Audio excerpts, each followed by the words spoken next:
faisais un peu le tour de ma pile à lire du mois de mars. Bon, en général, je fais pas trop de piles à lire parce que je m'y tiens pas vraiment. Là, je vais vous montrer essentiellement les livres que je suis un peu censée lire puisque c'est des services de presse pour une grosse partie et il y a des dates un peu à respecter. Et d'autres bouquins, c'est plus de ma pile à lire, c'est des livres que vous avez choisis pour moi de la vidéo qui est là, choisis ma palle. Il y a un petit mélange. Bon, la pile à lire est bien trop grosse, je ne pourrai jamais tout lire, donc je ferai vraiment par ordre de priorité. Mais je vais tous vous les montrer et puis on verra au bilan du mois de mars ce qui a été lu et ce qui n'a pas encore été lu. Ce qui ne sera pas lu au mois de mars sera forcément lu au mois d'avril. Allez, c'est parti, je vous montre juste les bouquins que j'avais déjà montrés dans la précédente vidéo. Les 3 livres que je vais faire en lecture commune pour ce mois de mars et qui ont été choisis dans ma pile à lire, donc pour 2 d'entre eux, c'est Tout ce que tu vas vivre de Hélène... Tout ce que tu vas vivre de Laurel Fouché. Donc j'ai parlé du résumé dans la précédente vidéo, vous pouvez aller la voir. Donc avec une copine Insta, on va le lire en lecture commune. Si vous voulez, vous pouvez le faire aussi. Et le deuxième bouquin, c'est Le jardin au clair de lune de Corinna Baumann. J'ai vraiment du mal à retenir son nom, aux éditions Charleston et c'est la première fois que je vais lire cette autrice. Laurel Fouché aussi, je pense. Je suis pas sûre de l'avoir déjà lu. Troisième lecture commune que je vais faire, c'est la série de Hélène Grace de M.J. Arledge. Et ici, donc on est dans le tome 4 si je ne me trompe pas. Au feu, les pompiers.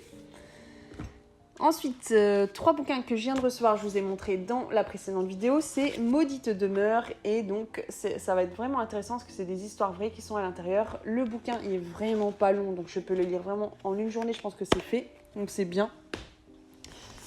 Un livre pour une maison d'édition dont je suis partenaire, c'est Calderwood, premier bouquin que je vais lire de cette maison d'édition et j'ai hâte. Donc c'est vraiment tout ce qui est roman historique avec des femmes fortes. C'est vraiment elles qui sont un peu au centre des histoires.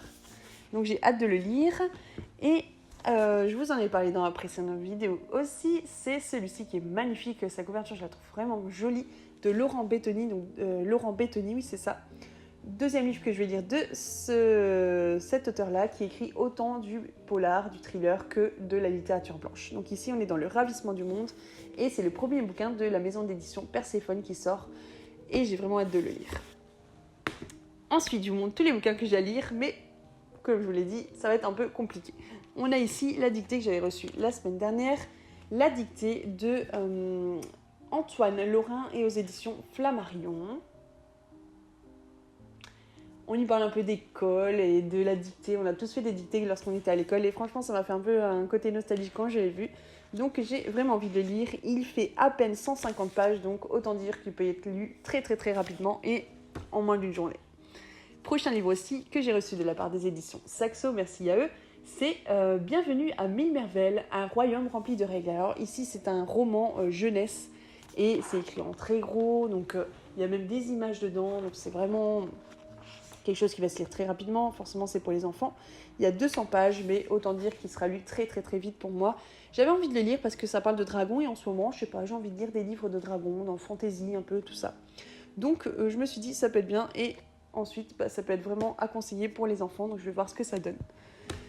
Un livre que je viens de recevoir aussi, des éditions donc Albin Michel et par l'agence Gilles Paris, c'est Sophie Talmen, donc, qui sort son bouquin là très récemment et ça s'appelle La tendresse des autres. Donc il sera lu aussi soit au mois de mars ou début avril. Et franchement il a l'air super, là. L'histoire a l'air très très intéressante. Hein. Pour que son petit garçon retrouve goût à la vie après un accident, Lucie décide de mettre la sienne entre parenthèses. Elle se lance alors dans un véritable parcours de combattante, où sa confiance en elle... Son couple et l'équilibre de sa famille vont être mis à rude épreuve, jusqu'à l'arrivée d'un invité inattendu qui va transformer son combat en une aventure lumineuse. Livre que j'ai reçu il n'y a pas très longtemps aussi, il y a quelques jours, c'est Hollywoodland de Zoé Brisby qui sort là dans les jours qui suivent. Donc on y parle un peu d'une femme dans les années 1930, donc Peg Entwistle, qui est une jeune actrice talentueuse au destin prometteur. Aimée de tous et filant le parfait amour avec la nouvelle coqueluche des studios. Se jette-t-elle du haut de la lettre H du mythique panneau Hollywood ? À partir du suicide légendaire de l'actrice dont le fantôme hante encore les collines de Los Angeles, Zoé Brisby tisse un roman poignant.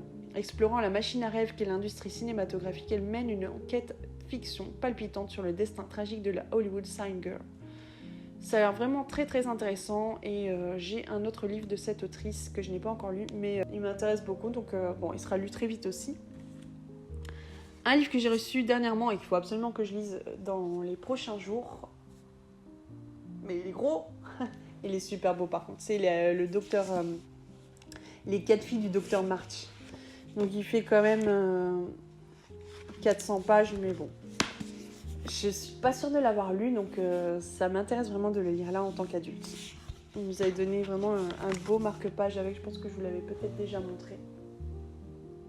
Et une belle carte aussi, avec des stickers, je pense.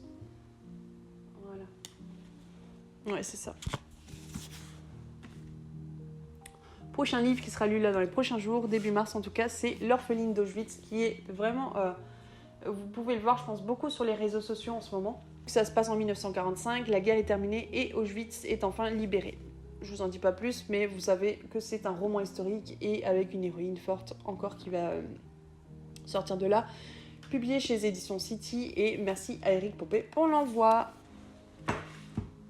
Avec les éditions Milan, j'ai reçu les podcasts de la loose. Hop, qui est ici. Et par contre, ouais, il sera lu aussi très rapidement. C'est un roman jeunesse qui fait 200 pages et on y parle aussi un peu de harcèlement, des moqueries, tout ça à l'école. Et c'est vraiment des thèmes qui me percutent beaucoup en ce moment. Bah, vous vous en êtes certainement rendu compte. J'en parle quand même beaucoup sur la chaîne sur ces dernières vidéos. Et je vais encore en parler. Mais je trouve que c'est vraiment bien de pouvoir sensibiliser sur ces sujets-là. C'est vraiment important. Un bouquin que j'ai reçu de la part des éditions M+, c'est 20h Académie de Olivier Schoen-Jans, qui a l'air très intéressant. C'est le présentateur du JT RTL TVI qui a écrit un bouquin et donc en fait ça va parler un peu de télé-réalité avec des journalistes, il y aura du meurtre. Ça va être bien, je sens que ça va être bien. Un autre livre de la part des éditions Milan qui est magnifique aussi en édition reliée, donc c'est dur, ça, c'est magnifique. Ça parle d'animaux, l'arrivée du printemps qui réjouit Taupe et qui sort enfin de sa galerie au bord de la rivière. Il fait la connaissance de l'expiègle rat et du fantasque crapaud et du blaireau solitaire. Et ses 4 compères vont se lancer dans de merveilleuses aventures. Donc c'est un peu une fable animalière, grand classique de la littérature anglo-saxonne, et ça m'intéresse parce que j'aime assez les classiques de la littérature anglo-saxonne, donc je pense que ça devrait le faire. Là, on passe dans un tout autre registre, on est plutôt dans tout ce qui est entrepreneuriat, entreprise. C'est La rage d'entreprendre de Stéphanie Delestre aux éditions Alizio. Et donc des HLM de Vitry au sommet de la tech, le parcours et les conseils d'une femme d'affaires. J'aime énormément lire ce genre d'histoire aussi, de personnes qui sortent qui n'ont pas eu forcément le meilleur des passés au niveau familial, au niveau aussi du contexte socio-culturel, et qui réussissent dans la vie. C'est vraiment bien, ça montre que de n'importe quel rang social, on peut s'en sortir en fait. Et je pense qu'il faut juste de la motivation, il faut de la force, il faut des personnes aussi autour de nous qui nous poussent à aller de l'avant. Si on est bien entouré, ça va bien mieux. Mais voilà, je pense que si on a quand même une grosse motivation, on a vraiment une rage, comme elle dit, la rage d'entreprendre, je pense qu'on peut réussir des choses dans notre vie. Un livre qui va sortir au mois de mars, et donc je vais le lire très rapidement aussi, de la part des éditions M+. Donc ça a été écrit par Glenn Cooper, et ça s'intitule Le silence de l'élu. Donc on va y parler un peu, donc on est plutôt dans un thriller ici, d'un conclave qui va durer trop longtemps, et il y aura un candidat ultra-conservateur et un autre qui sera trop libéral. Et donc, comprenant qu'il pourrait être désigné successeur de Saint-Pierre, Bud en est réduit à prier Dieu de ne pas l'abandonner. Car plus encore que le poids des responsabilités pontificales, le favori malgré lui craint pour le secret qu'il dissimule depuis toujours. Un secret qui pourrait changer le destin de l'Église à jamais.